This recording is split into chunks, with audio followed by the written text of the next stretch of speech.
Hello and welcome back to my RC channel. I'm Andy RC and today I'm going to be checking out the Xing 2306 2450 kV motors and also the new Johnny FPV props. Now, first of all, I know these motors have been out for a while. In fact, I've already done a build with the 2207 edition of the motors and I absolutely love them.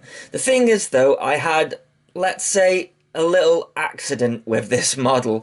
It was my fault because I knew when I plugged the Lipo into the model it was on the edge of being too loose. Anyway, to cut a long story short, the Lipo came disconnected in the air, and as you can see here, the landing just looks like it landed on soft grass, but unfortunately that wasn't the case. The field was completely waterlogged. If I freeze one of the frames, you can see that I missed the worst part of it. However, if I do a time lapse of where the model landed, you will see it slowly sinking into the ground.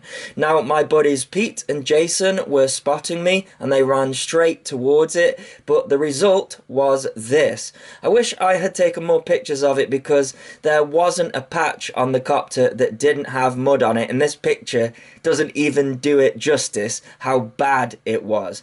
Now, before you guys start hammering the keyboard about cocktail sticks, or for me personally, I just take a 1.5mm hex driver and open up the connectors wider. Yes, of course, I know about this, but it's easy to say all of that once your Copter is in a small pond.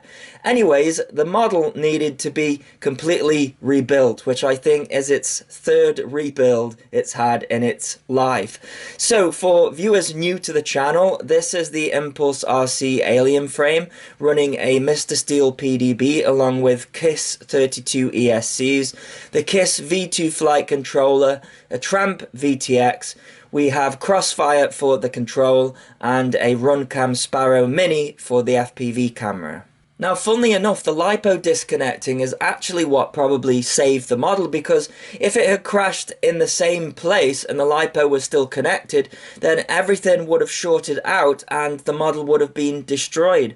But after 9 hours, yes, 9 hours of cleaning and rebuilding, which I was going to film, but I decided against it because, for one, it was just so tedious, and also, for the most part, it had to be done outside because I was using isopropanol alcohol on the electronics, which you really don't want to be using indoors.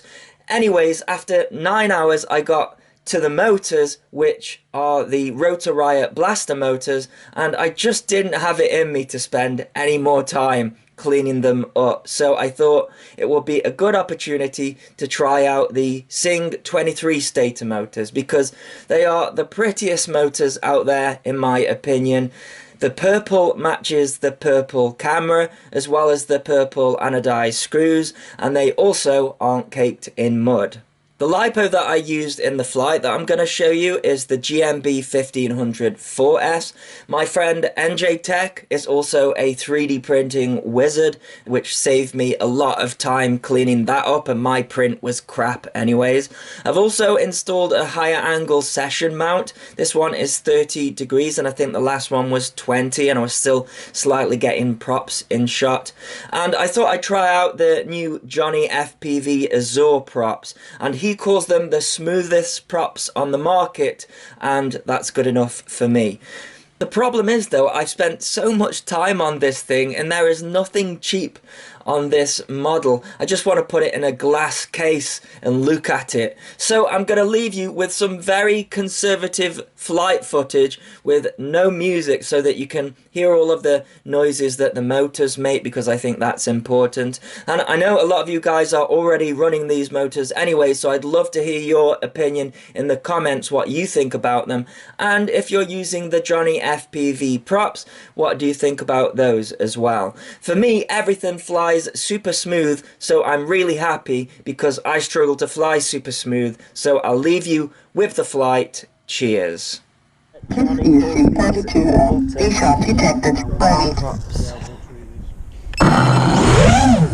Ready.